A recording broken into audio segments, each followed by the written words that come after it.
Hello बच्चों, let's see the question. The question is excretion in most annelids take place by, and the options are kidneys, flame cells, nephridia, ciliated funnel.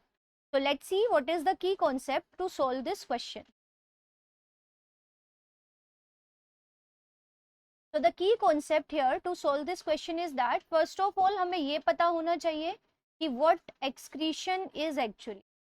तो excretion क्या होता है and the name of excretory structures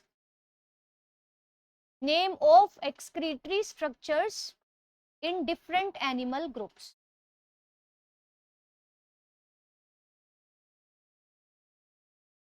कि different जो animals हैं उनके अंदर किस किस स्ट्रक्चर के थ्रू एक्सक्रीशन होता है. अगर हमें ये दो चीजें याद हैं तो we can easily solve this question. तो let's see the options now one by one. तो पहला जो एक्सक्रीटरी स्ट्रक्चर हमें दिया है, first of all let's see what is excretion. तो excretion is the removal of metabolic waste. Metabolism क्या है? जो बॉडी के अंदर सारी की सारी केमिकल रिएक्शंस हो रही हैं, those all chemical reactions are the metabolism. तो उन रिएक्शंस के दौरान जो भी वेस्ट मटेरियल्स जनरेट हो रहे हैं, chiefly the nitrogenous waste, extra water, extra ions, उनको रिमूव करना बॉडी से, दैट इज कॉल्ड एक्सक्रीशन. ठीक है, अभी हम बात करें फर्स्ट ऑफ ऑल किडनीज की. तो kidneys as we know are the paired structures. Kidneys pair में होती हैं and these are the excretory structures in chordates, mainly in the chordates. Non-chordates such as mollusk, they do have kidney-like structures, but the true kidneys are present in the chordates. Chordates are the animals which have notochord.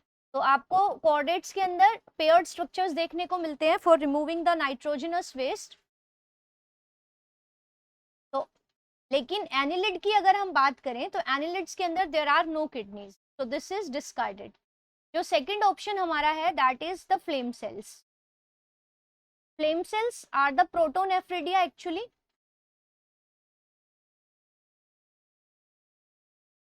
Because they are blind on one side और एक side में ये open होती है.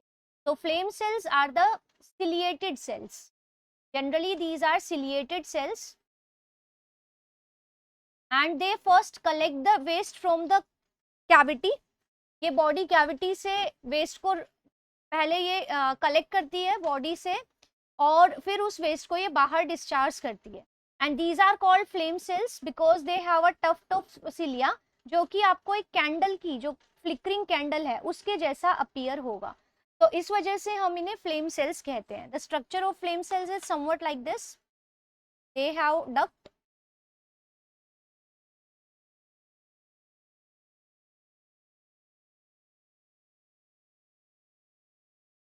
the structure is somewhat like this.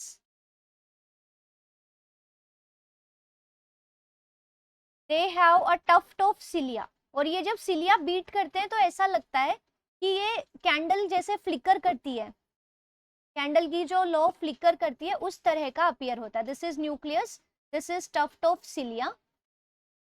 अब यहाँ से ये वेस्ट कलेक्ट करती हैं और इन वेस्ट इन ट्यूब से होते हुए बाहर जाता है.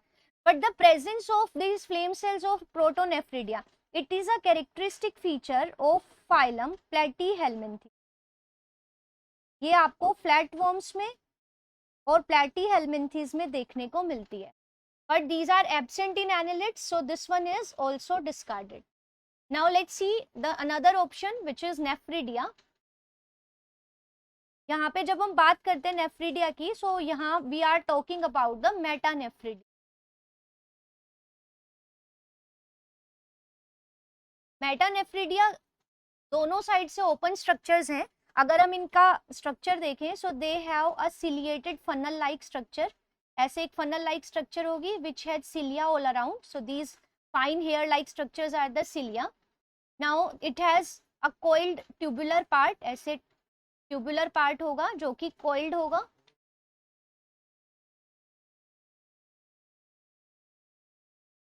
And they have a pore which opens to outside. तो ये दोनों साइड से ओपन होगा. नाउ दिस सिलिएटेड पार्ट, ये जो सिलिएटेड पार्ट यहाँ हमने बनाया है, this is known as the ciliated funnel और the nephrostome. This ciliated funnel और नेफ्रोस्टोम। ये हो गया इसका एक part. The second part is tubule, जहां पे रीअब्जॉर्प्शन का काम होगा, तो this is tubule. And this pore is called the nephridiopore, जो या तो बॉडी के बाहर ओपन होगा और it will open into the hind gut, तो जहां भी ओपन होगा it will carry the waste along with it. तो यहाँ से जो बॉडी कैविटी है वहां से वेस्ट को यहाँ से ये कलेक्ट होगा, यहाँ से रीअब्जॉर्प्शन होगा फ्रॉम द ट्यूबुलर पार्ट और यहाँ से वेस्ट डिस्चार्ज होगा। तो प्रेजेंस ऑफ मेटानेफ्रिडिया आपको किसके अंदर मिलेंगे? In case of annelids.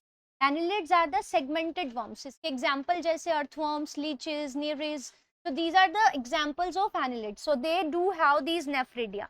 तो हमें यहाँ पे पूछा गया था कि excretion in annelids takes place by, so the right answer will be nephridia।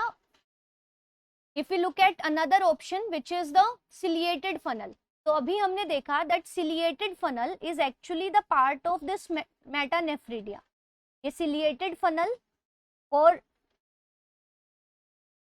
ये किसका पार्ट है? नेफ्रोस्टोम, ये इसी का पार्ट है। So it is a part of nephridia actually. तो इसको हम अलग से डिस्कस नहीं करेंगे because it is a part of nephridia. तो अगर राइट आंसर की बात करें फ्रॉम दीज गिवन ऑप्शंस, तो एनिलिड्स के अंदर जो एक्सक्रीशन के लिए स्ट्रक्चर्स रिस्पॉन्सिबल हैं they are the nephridia, means option 3। So the right answer of this question is option 3। I hope you understood it well. Best of luck. Thank you.